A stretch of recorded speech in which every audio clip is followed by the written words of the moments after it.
Cette semaine dans YouTalk, une question d'Isabelle de Toulouse. Pourquoi la réglementation européenne relative au statut des travailleurs détachés fait-elle régulièrement polémique dans certains États membres, tels que la France, l'Allemagne ou encore le Benelux?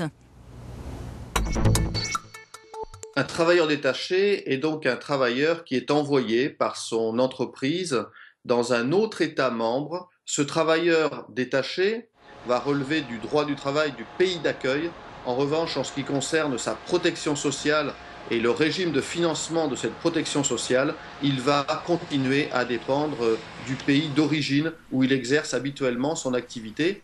Le travailleur détaché doit bénéficier d'un minimum de conditions de travail en matière de temps de travail. Et point très important, ce travailleur détaché doit bénéficier du salaire minimum applicable dans l'État où il va exercer son activité de manière temporaire. Ce qui cristallise souvent le débat, en fait, c'est que l'on parle de concurrence déloyale.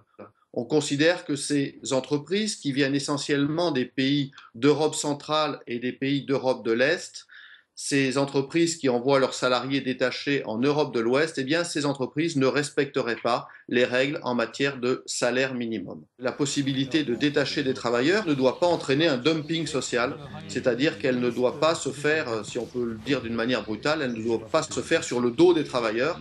Pour mettre fin à ces difficultés qui sont réelles, une nouvelle directive a été adoptée en 2014. C'est une directive d'application de la directive de 1996. Elle a pour objet de renforcer les contrôles des services d'inspection du travail et de renforcer la coordination.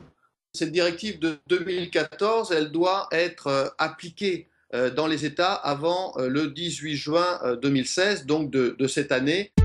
Si vous voulez poser une question, rendez-vous sur notre site ou sur nos pages des réseaux sociaux.